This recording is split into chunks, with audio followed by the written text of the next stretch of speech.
नमस्कार दोस्तों, धर्म रहस्य चैनल में आप सभी का एक बार फिर से स्वागत है। आज दर्शकों के प्रश्न और उत्तर श्रृंखला में कुछ प्रश्न लिए गए हैं। चलिए जानते हैं इन प्रश्नों को। प्रश्न पूछा गया है कि क्या नाथ पंथ या अघोर पंथ में नाथ क्यों लगाते हैं, ये एक दूसरे से कितने अलग हैं, गुरु गोरखनाथ अघोरी थे कि नाथ थे, इनका भेद क्या है, प्रकाश डालिए। किसी भी साधु संत या योगी की समाधि की क्या प्रक्रिया होती है, क्या कोई भी शिष्य या उनसे जुड़े हुए लोग ये कार्य कर सकते हैं या कोई अलग विधान होता है, और मरने के बाद अघोरी तांत्रिक साधु संत या अन्य कोई साधक की आत्मा कैसे और कहाँ गमन करती है, इस पर प्रकाश डालिए। माँ त्रिपुर सुंदरी माँ त्रिपुर भैरवी एक ही है या रूप में कोई भेद है, स्पष्ट करें। गुरु जी, मेरे इष्ट हनुमान जी महाराज हैं, पर मेरा शरीर एकदम दुबला पतला और कम हाइट है, जिसके कारण मुझे हंसी का पात्र भी बनना पड़ता है। मेरी दुर्बलता हटाने के लिए शापर मंत्र की दुहाई बोला गया है, मैं क्या करूं, इसका समाधान कीजिए। गुरु जी, अगर हम कोई मंत्र जाप कृपा प्राप्ति करने के लिए कर रहे हैं तो क्या उस मंत्र जाप के बाद मंत्र को उस इष्ट को समर्पित कर देना चाहिए, या आजीवन हमने सोचा है कि इष्ट मंत्र का जाप करेंगे तो जितने बार जाप करें उसे हर बार क्या करना होगा, और ऐसे में ब्रह्मचर्य टूट जाए तो क्या सारी ऊर्जा खत्म हो जाती है।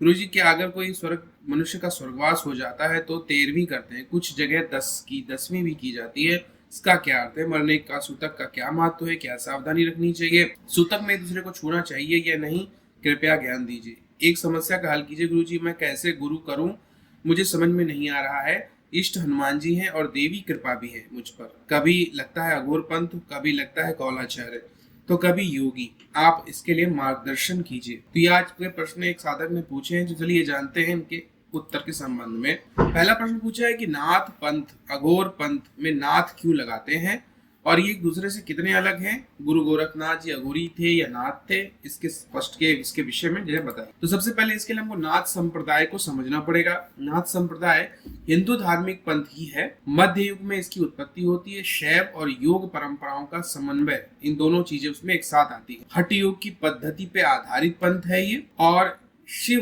भगवान इस संप्रदाय के प्रथम गुरु माने जाते हैं और वही आराध्य भी है। इसमें अनेक गुरु हुए, जैसे कि मत्स्येंद्रनाथ हुए, गुरु शंकराचार्य हुए, गुरु गोरखनाथ सबसे ज्यादा प्रसिद्ध हुए।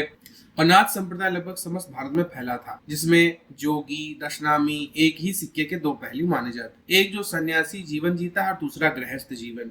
नाथ संप्रदाय में सन्यासी, योगी, जोगी, नाथ, दशनाम, गोस्वामी, गिरी, गोस्वामी बिहार के उपाध्याय इत्यादि नामों से जाने जाते हैं। और गुरु गोरखनाथ ने इस संप्रदाय के बिखराव और इस संप्रदाय की योग की विद्याओं को एक साथ इकट्ठा किया था।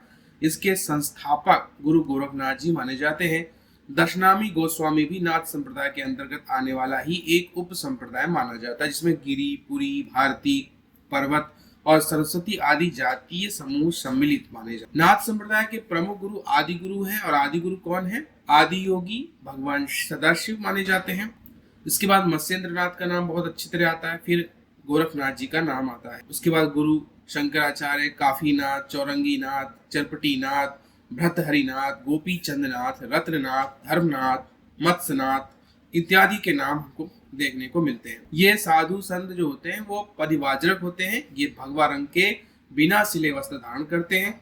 ये योगी अपने गले में काली ऊन का जनेऊ भी रखते हैं, जिसे सिले कहते हैं। गले में एक सींग रखते हैं, और इसके अलावा हाथ में चिमटा, दूसरे हाथ में कमंडल, दोनों कानों में कुंडल, कमर में कमरबंद होता है, जटाधारी होते हैं। नाथपंथी भजन गाते हुए घूमते हैं, भिक्षाटन पर जीवन यापन इत्यादि करते हैं, और किसी स्थान पर रुककर अखंड धुनी जमाते हैं, और हिमालय की गुफाओं इत्यादि में इनको स्थापना करते हुए देखा जाए। साधना पद्धति की अगर बात की जाए तो शिव की भक्ति करते हैं और शिव को अलख यानी अलक्ष्य नाम से संबोधित करते हैं। अभिवादन के लिए आदेश शब्द का उच्चारण किया जाता है, यानी आदेश का मतलब होता है आपको मैं अभिवादन कर रहा हूं, जैसे हमारे यहाँ नमस्ते होता है उसी। अलग और आदेश शब्द का अर्थ होता है प्रणव या परम पुरुष।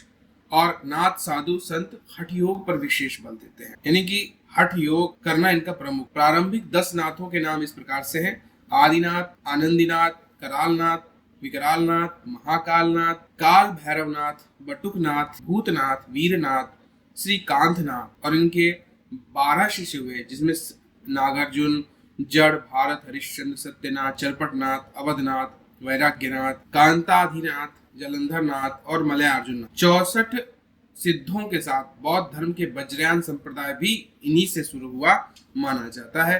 और ये जो नाथ परंपरा है इसमें एक सन्यास की दीक्षा भी होती है। सारी चीजों को छोड़ करके आपको समाधि में लीन होते हुए, जीवन को छोड़ते हुए, अपने जीवन का उद्देश्य मुक्ति की प्राप्ति करना मानते हुए करते हैं सारे लोग। और पूरी तरह से ये जो सिद्ध और अनिश्वरवादी है, जबकि नाथ जो है ईश्वरवादी माने जाते हैं। सिद्ध जो होते हैं वो नारी भोग में विश्वास करते थे, जबकि नाथपंथी उसके विरोधी, क्योंकि सिद्धों और नाथों में अंतर देखने को मिलता है। गुरु महिमा, पिंड, ब्राह्मणवाद, हठ योग, नाथ साहित्य का जो मुख्य प्रकार है। एक प्रकार से नाथों ने निरीश्वरवादी शून्य और ईश्वरवादी शून्य को प्रतिष्ठित किया था, ऐसा हम लोगों को जानने को मिला। तो ये तो हो गई हमारी पूरी तरह विशेषता नाथ पंथ की। अघोर पंथ मूल रूप से जो जुड़ा हुआ है वो शमशान भूमि से जुड़ा हुआ है, यानी कि विशेष स्थान से। अघोर एक ऐसी विद्या है जिसके माध्यम से वो जीवन के एक ऐसे स्तर को छूना चाहते हैं जिसको लोग गलत समझते हैं, उससे दूर भागते हैं, और इसी अंतर को हम लोग नाथपंथी और अघोर पंथियों के बीच में देखते हैं। मूल रूप से नाथपंथी कभी ऐसी क्रियाओं को नहीं करना चाहते हैं जो बिल्कुल ही समाज से पृथक। लेकिन अघोर पंथ में कोई लिमिट नहीं है।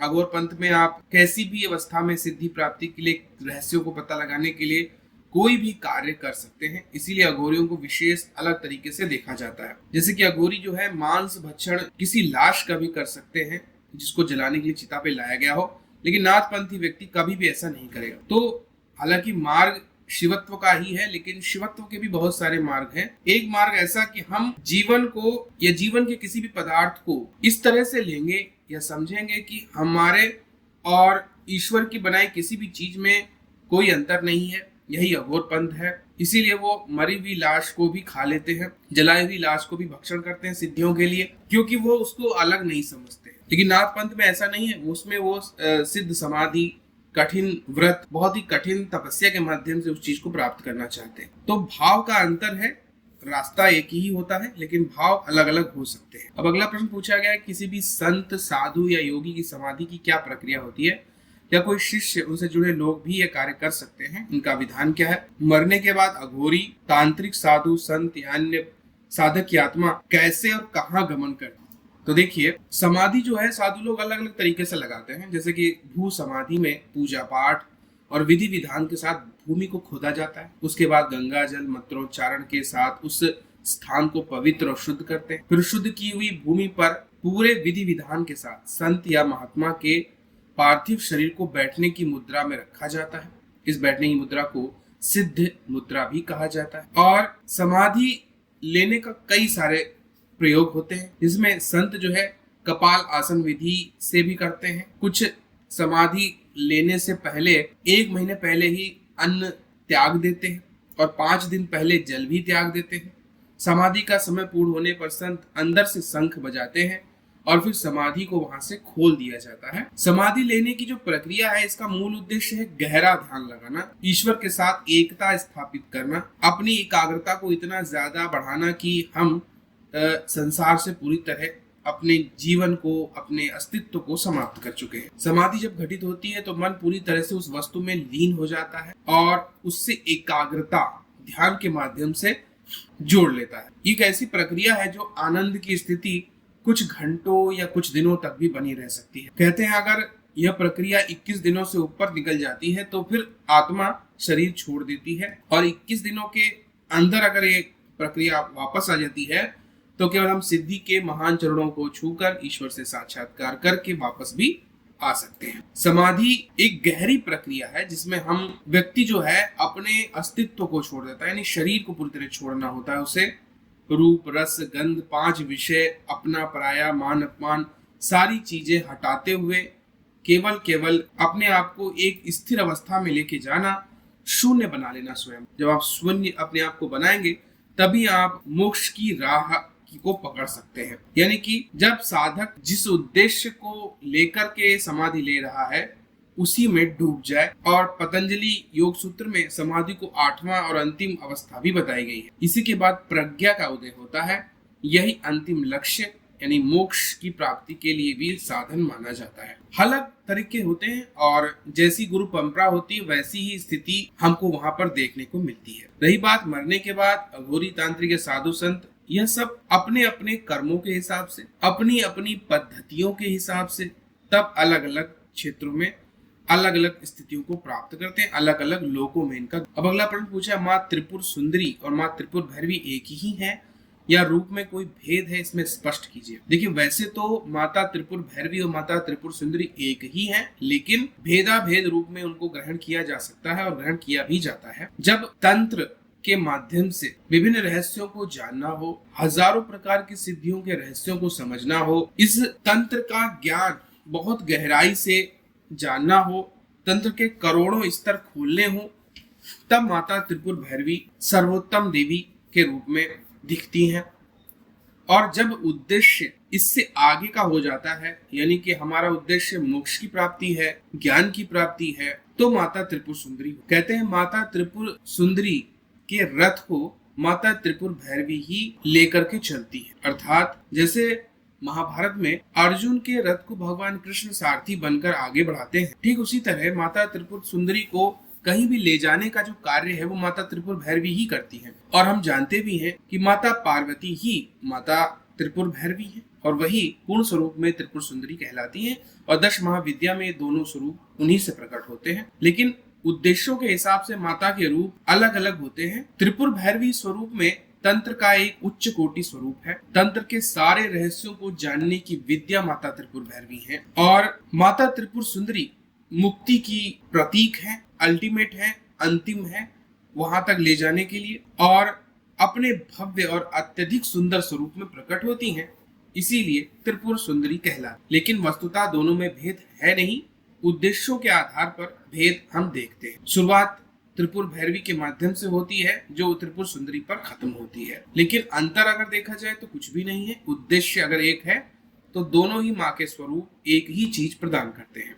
अब अगला प्रश्न पूछा है, गुरुजी की इष्ट हनुमान जी महाराज आपके हैं और शरीर एकदम दुबला पतला है, दुर्बलता हटाने के लिए मंत्र में दुहाई देकर के कई प्रयोग भी किए हैं, तो इसके लिए क्या करना सही है? देखिए, हनुमान जी महाराज आपके इष्ट हैं। आपको यह बात या तो आपको किसी गुरु ने बताई होगी या किसी मित्र ने बताई होगी या किसी ज्योतिषी या फिर स्वयं की इच्छा से। अब किसी को हम हृदय से अगर इष्ट मान लेते हैं वो भी हमारा इष्ट हो जाता है, लेकिन हनुमान जी को इष्ट मानने मात्र से हनुमान जी से जुड़ना तभी पूरी तरह से कारगर होगा जब आप गुरु के रूप में हनुमान जी का मंत्र किसी गुरु से प्राप्त करें। इसके बाद हनुमान जी के गुणों को धारण करना, उनके मंत्रों का जाप करना, जो कि वैदिक मंत्र होने चाहिए। शाबर मंत्र कार्य नहीं करते हैं, शाबर मंत्र केवल 1 वर्ष के लिए कार्य करते हैं और इनका प्रभाव भी उतना मजबूत नहीं होता है। और अगर इष्ट के रूप में हनुमान जी को साध रहे हैं तो कभी भी शाबर मंत्रों के माध्यम से नहीं साधना है, आपको वैदिक मंत्रों के माध्यम से ही उनको साधना है। हनुमान जी को प्राप्त करने के लिए हनुमान जी के माध्यम से हनुमान जी के जैसा बनना है, तो हनुमान जी को बनने के लिए आपको क्या क्या चाहिए? आपको रोजाना व्यायाम करना है, वर्जिश करनी है बहुत मात्रा में, क्योंकि हनुमान जी खुद व्यायाम करते हैं और व्यायाम करवाते हैं। इसके बाद भरपेट भोजन करना है ताकि शरीर में वो लगे। इसके बावजूद भी पूर्ण ब्रह्मचर्य से चलना है, यानी कि आपको जीवन में अपने वीर्य की पूर्ण रक्षा, अगर आप इतना कर लेते हैं, यानी कि रोज भरपूर मात्रा में व्यायाम करना, वर्जिश करना, पूरी तरह पेट भर करके भोजन करना और ब्रह्मचर्य का पूरा मन वचन कर्म से पालन करना, आप केवल 3 या 4 महीने में ही अपने शरीर को बहुत ही शक्तिशाली मजबूत बना लेंगे, क्योंकि यही हनुमान जी का भौतिक स्वरूप में मैंने वर्णन बताया है कि वह कैसे रहते हैं। इसके अलावा मंत्र जाप और पूजा साधना के माध्यम से तो वो आप और भी आगे बढ़ेंगे। गुरुजी, अगर हम कोई मंत्र जाप कृपा प्राप्ति के लिए कर रहे हैं तो क्या उस मंत्र जाप के बाद मंत्र को उस इष्ट को समर्पित कर देना चाहिए आजीवन के लिए? हमने सोचा है कि इष्ट मंत्र का जाप करेंगे तो जितने बार जाप करें उसे हर बार क्या करना होगा? अगर मैं ऐसे ब्रह्मचर्य टूट जाए तो क्या सारी ऊर्जा खत्म हो जाती है? देखिए, आपको गुरु नहीं मिला है इसीलिए आप ऐसा प्रश्न पूछ रहे हैं, या फिर मेरी दर्शकों की प्रश्न और उत्तर श्रृंखला को आप नहीं जानते हैं, पूरी तरह से नहीं देखा। किसी के भी लिए जब मंत्र जाप करते हैं तो उसको अपने आप ही वो मंत्र जाप समर्पित हो रहा होता है। लेकिन अगर आप जब ये भावना रखते हैं कि मैं मंत्र जाप समर्पित उन्हें कर रहा हूँ या करूंगा, तो इसका मतलब भी यही होता है कि आप अभी तक उनसे पूरी तरह से जुड़े नहीं। क्योंकि किसी का अगर आप नाम ले रहे हैं और इसके बावजूद भी आपको ये सोचना पड़े कि मैं ये जाप आपको समर्पित कर रहा हूँ, तो यह बात कमजोरी को दर्शाती है, उनसे आपकी निकटता को दर्शाती नहीं है। ऐसे में आपको उनकी सिद्धि मिलना भी कठिन। मंत्र जाप जिसका भी किया जाता है उससे प्रेम किया जाता है पहले, ताकि आप और उसकी मित्रता स्थापित हो, मन से मन का जुड़ाव हो, तब आपको उसका ज्ञान, उसकी शक्तियां आपको मिलेंगी, तभी मंत्र भी कार्य पूरी तरह करता है। रही बात ब्रह्मचर्य की, तो ब्रह्मचर्य खंडित जब भी होता है तो आपकी ऊर्जा नष्ट होती है, इसमें कोई संदेह नहीं, चाहे आप किसी की भी साधना कर रहे हैं। और ऊर्जा नष्ट होने से, आपकी शक्ति नष्ट होने से आपका जो प्रवाह है, जो जुड़ाव है, वो सब भी कमजोर पड़ता है। इसलिए इसकी तो रक्षा करना सबसे ज्यादा आवश्यक माना जाता है। अगला प्रश्न है गुरुजी, अगर कोई मनुष्य स्वर्गवास का हो जाता है तो 13वीं करते हैं, कुछ जगह 10वीं भी कर लेते हैं, इसका क्या अर्थ? मरने के बाद सूतक का क्या सावधानी बरतनी चाहिए? आम जन बोलते हैं कि सूतक में एक दूसरे को नहीं छूना चाहिए, क्या यह सही है? कृपया इसका पूर्ण ज्ञान दीजिए। देखिए, जब भी कोई मनुष्य मृत्यु होती है, उसकी स्वर्गवास होता है, तो कहते हैं 13 महीने लगभग लगते हैं उसको पूरी तरह से यम तक पहुंचकर उसके कर्मों का फल उसे मिलने। तो ये माना गया कि यह पृथ्वी पर 13 दिन के बराबर होता है। इसीलिए परंपरा स्थापित की गई कि 13वीं करेंगे हम लोग। तो 13वीं करने पर 13वीं पूजा करके, ताकि वो आत्मा दोबारा वापस न आए और 13वीं के बाद हमेशा के लिए वह अपनी अलग दुनिया में चली जाए। तो ये 13 दिन या 10 दिन जो है, वह आत्मा भटकती है या वापस आने की कोशिश करती है, अपने लोगों से जुड़ने की कोशिश करती है। और वह आत्मा क्योंकि उस वक्त अतृप्त होती है, परेशान होती है, और अपने साथ कई और अन्य आत्माओं को लेकर के भी घूमती है, क्योंकि वो जितनी परेशान आत्माएं होती हैं वो एक जगह इकट्ठा होती हैं, और जब भी उनसे कोई आत्मा जुड़ती है तो फिर वो एक साथ दोस्ती बनाते हैं। ठीक वैसे जैसे कहीं भी कोई आदमी का ग्रुप हो,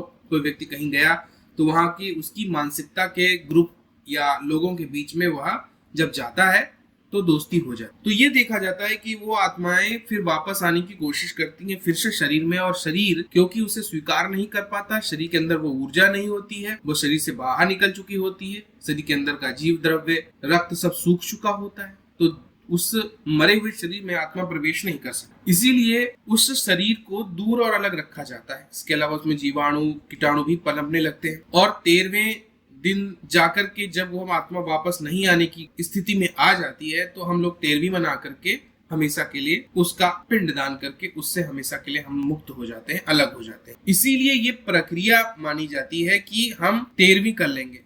कुछ जगह लोग 10वीं करके भी 13वीं मना लेते हैं, क्योंकि जैसी परंपरा, जैसी स्थिति, जैसा समय, वैसे ही लोग अपने हिसाब से। कुछ जगह तो 3रे या 5वें दिन भी 10वीं करके या 13वीं करके उसको निपटा देते हैं। तो समय के हिसाब से, क्योंकि आजकल परिस्थितियां अलग हैं, लोगों के पास इतना समय भी नहीं है, तो हर चीज परंपरा जो है हमारी बदलती जा रही है। पर वैसे ही माना जाता है कि 13वीं करनी चाहिए। और ये सारी चीजें उन चीजों पर काम करती हैं जो लोग साधारण है। कोई सिद्ध संत व्यक्ति है, वो मरा है, या आपके घर में लोगों ने गुरु मंत्र सबने लिया हुआ है, तो उनके यहाँ इस तरह की कोई परेशानी नहीं होती है। इसलिए इन सब चीजों का प्रभाव भी उनके ऊपर नहीं होता है। इनके ऊपर ना सूतक का महत्व होता है, ना ही कोई चीज का प्रभाव होता है। लेकिन क्योंकि समाज में ऐसी परंपरा चल रही, इसलिए हम लोग मानते हैं और मनाते हैं। क्योंकि जो आत्मा पहले ही शुद्ध हो चुकी है मंत्र जाप की वजह से, गुरु मंत्र के जाप करने की वजह से, लगातार जीवन में शुद्धता प्राप्त की, उसके परिवार में भी सभी सिद्ध हैं, पूजा पाठ करते हैं लगातार, तो वह तो एक दिव्य आत्मा है। और अगर वो अपने घर में एक बार देखने आ भी जाती है अपने परिजनों को, तो भी कल्याण ही होगा। लेकिन ये सारी बातें 13वीं वाली उन साधारण व्यक्तियों के लिए है जिन्होंने ना तो पूजा पाठ की, ना मंत्र जाप किया जिंदगी में कभी, ना कभी किसी प्रकार का ऐसा कार्य किया है जिसकी वजह से उनकी आत्मा पवित्र स्थिति में है।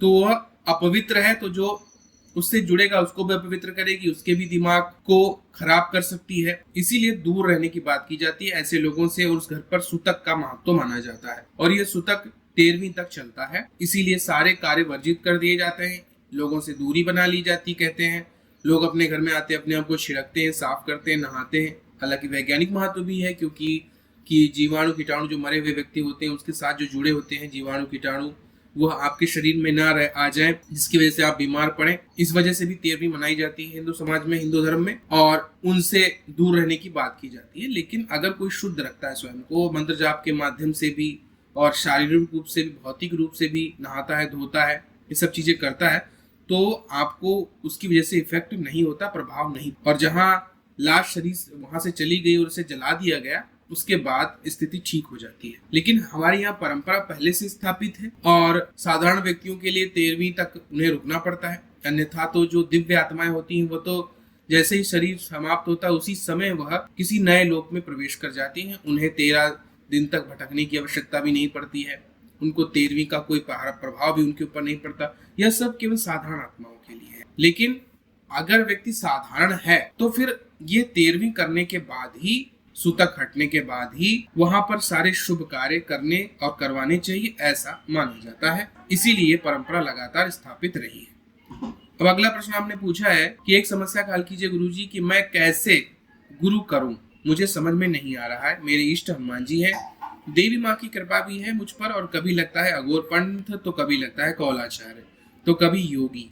आप इसका मार्गदर्शन कीजिए। आपकी बातों को ऊपर से नीचे तक पढ़ने के बाद मैं इतना तो समझ चुका हूँ कि आपको तंत्र के विषय में ज्यादा जानकारी नहीं है, केवल कौतूहल है। और अगर आपको कौतूहल है तो आपको सरल मार्ग पकड़ना चाहिए। सबसे पहले तो आपको गुरु कौन सा करना है यह आपको सोचना है। आपको हनुमान जी अगर अति प्रिय लगते हैं तो जो भी साधक हनुमान जी का भक्त है और उसने लगभग अपनी आधी जिंदगी हनुमान जी के मंत्रों का जाप किया हो, ऐसे व्यक्ति को गुरु बनाइए। अगर आप देवी माँ से ज्यादा जुड़ाव रखते हैं, उनकी कृपा है, उनका प्रभाव आप पर नजर आता है, तो माता का कोई भी भक्त हो, ऐसा व्यक्ति गुरु हो जो देवी माँ की साधना किया हो उसने और आधी जिंदगी लगभग अभी तक वो कर चुका हो, मंत्र जाप करता हो रोजाना, ऐसे व्यक्ति को आपको गुरु बनाना चाहिए। हालांकि देवी माँ की कृपा में हनुमान जी की कृपा भी सम्मिलित हो जाती है, भैरव जी की भी कृपा सम्मिलित हो जाती है, जैसा कि हम लोग जानते ही हैं, क्योंकि देवी तत्व ज्यादा उच्च स्थिति पर है और वह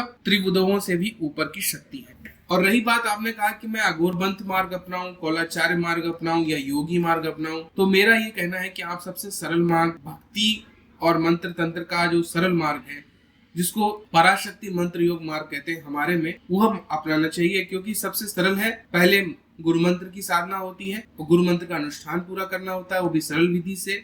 उसके बाद फिर आप तंत्र मार्ग में अपने आप को उतार सकते हैं और उसमें भी सरल तरीके से ही साधनाएं की जाती हैं, करवाई जाती हैं। और ये जितने मार्ग हैं, जैसे कि अघोर पंथ हो गया, कौलाचार्य हो गया या योगी हो गया या नाथ संप्रदाय, यह बहुत कठिन मार्ग हैं। इनको आप तब अपनाएं जब आपको लगता है कि आप भौतिक जीवन को पूरी तरह समाप्त कर सकते हैं। अगर आप भौतिक जीवन को भी साथ लेकर चलना चाहते हैं और तंत्र से भी जुड़ना चाहते हैं तो सरल देवी मार्ग अपनाना चाहिए, यह भी सरल हनुमान जी की पद्धति या साधना मार्ग अपनाना चाहिए। और अगर आप कठिन मार्ग में चलना चाहते हैं, अगर आपको लगता है कि आप भौतिक जीवन को पूरी तरह समाप्त करके तांत्रिक स्तर पर बहुत उच्च स्थिति को प्राप्त करना चाहते हैं, तो आप अघोर पंथ भी अपना सकते हैं, कौलाचार्य मार्ग भी अपना सकते हैं, योगी नाथ संप्रदाय इत्यादि भी अपना सकते हैं। तो ये थे आज के इनके कुछ प्रश्न। अगर आपको आज का वीडियो पसंद आया है तो लाइक करें, शेयर करें, सब्सक्राइब करें। आप सभी का दिन मंगलमय हो। जय मां पराशक्ति।